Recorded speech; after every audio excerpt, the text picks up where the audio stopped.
All right, so hopefully this comes out right. Okay, so I don't have a fancy tripod, but here goes.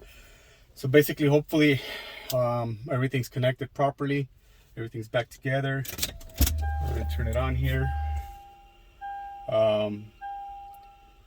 Hopefully you've got sound. One thing I forgot to mention is, you know, and I probably should have done this before. Before you disconnect your old radio, make sure that all the sound, bass, treble, highs, everything, you know, is set to the middle. Speaker balance, speaker fader, everything right down the middle. And then the volume set it pretty high. On some they say I'll set between 30 and 40, or mine didn't have, you know, 2004 doesn't have a indicator on volume, so I cranked it all the way up to high, and then it just backed it off a little bit, because you can always adjust the temperature, excuse me, the amplifier gain in here. I'll show you where. But anyways, here's the settings of what I had to do. They told me that basically you didn't have to change anything in the CAN bus, but long story short, I had to change everything. Anyways, hopefully you don't have to, but if you do, you go to settings. They'll bring you up to here, factory settings, excuse me. My password was 8888, but might be different on yours. Protocol settings is where you go and you select, I think mine was set on Lu Zhang right here, this CAN bus box. But right now it's working with the setting that I have, so I'm not gonna mess with it. But basically mine was a BNR Toyota. There is no Lexus GX470 option on mine, at least. And I tried the closest one, which was Prado High 2002 to 2009. That sort of worked, but didn't give me all the control, especially for the climate.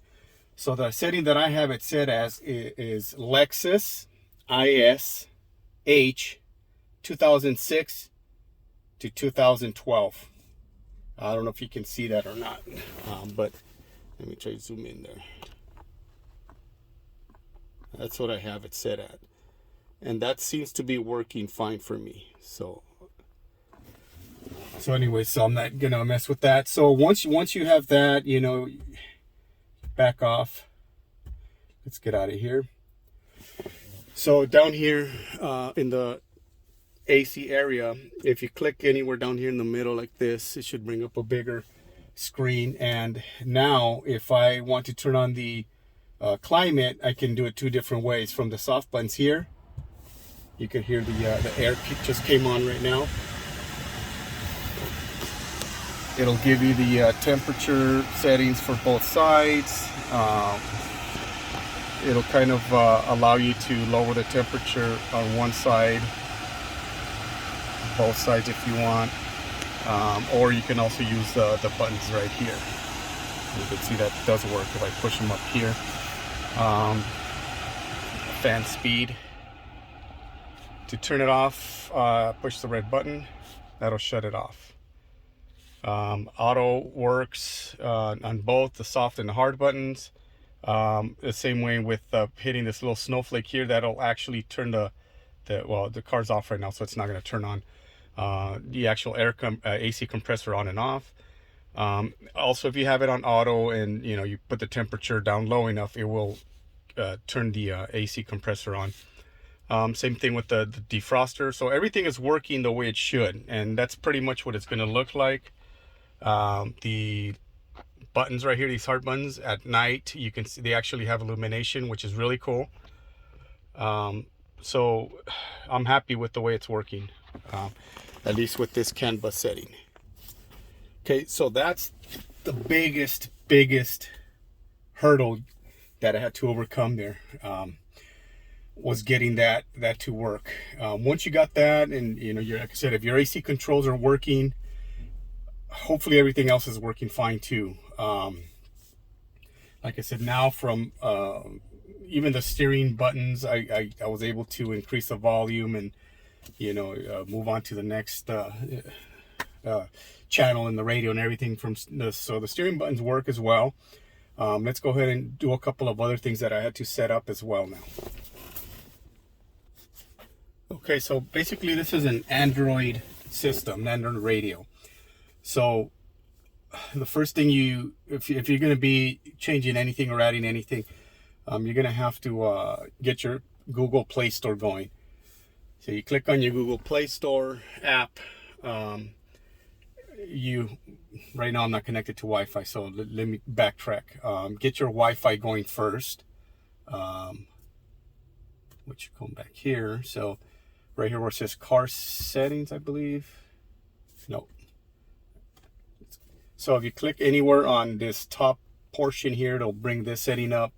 Your Wi-Fi, you open up your Wi-Fi, and then it should bring up, do a hard press there.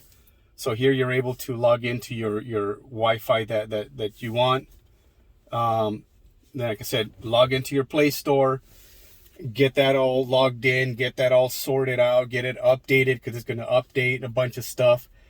Once you're done with that, then you can, play around with it a little bit. The navigation, I think mine defaulted to Google Maps, which is great when you're online, but offline, I went ahead and downloaded another one called NavMe, I think. Let me go ahead and launch that so you can see right there, NavMe.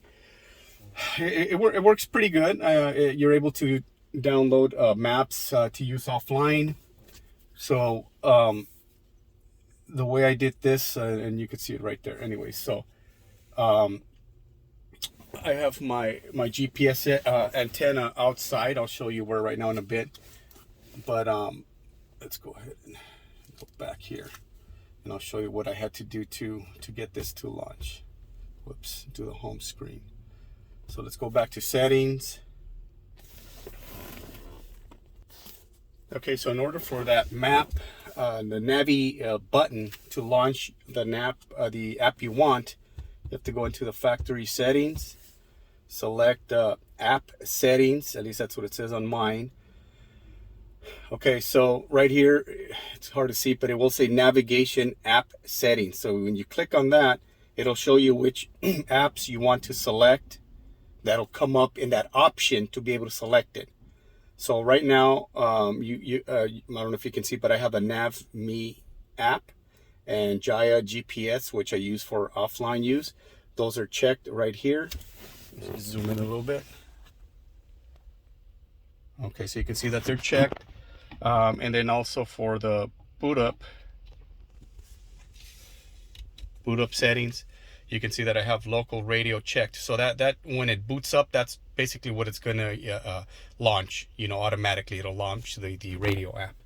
Okay, so then that way, now when you go to down here where it says navigation, now it gives you the option of selecting which app you want to launch. So I have a NavMe app that'll launch automatically when I hit this button.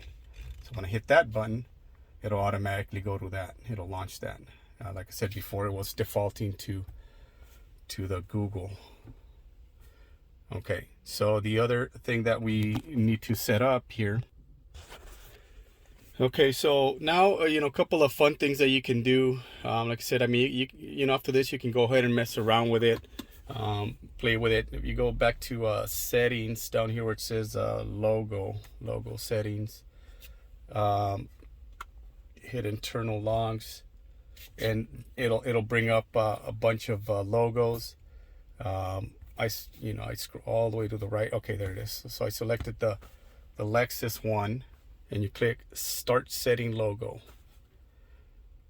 So when it boots up the radio, you'll see the Lexus symbol. Maybe I'll try to show it later on.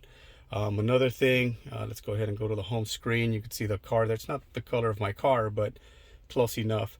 Anywhere on here, I just figured it out by accident. Like I said, I did a long press, and then it brought this up. Right here, you could go ahead and select whatever car you want shown there. You scroll, and I forgot, it's towards the end, I think it was. I forgot. Anyways, it's in there somewhere. You select it, and then it'll come up like that. Another thing is So right now I have it so like I'm still messing with it a little bit, but it's working pretty good. I'm pretty happy with it. Let's go ahead and put this in reverse real quick so you can see how it will automatically switch to the reverse camera. There it is right there. Put it back. You could connect the front camera. I'll go ahead and put a picture. There's a one connector with a bunch of RCA plugs. And one of them I think says CVBS in. That's where you connect, like if you want to put a front facing camera, which I will do later. If you do that, I haven't figured out exactly how to put like a maybe a shortcut to the desktop, but once you hit AV in, it should, this is where you'll see that image right here. You know, you come here and select I think it works on DVD.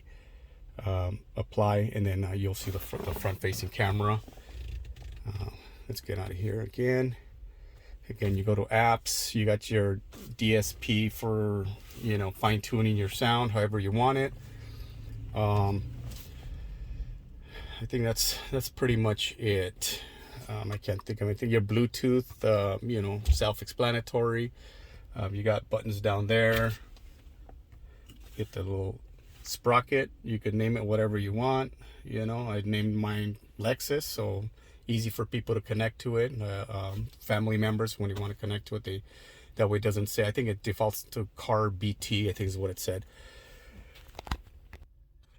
And like I said, I placed my GPS antenna right there. It doesn't look the greatest, but my panel was broken there. The faux wood veneer was cracked, so that'll cover it up. But you could put it just about anywhere.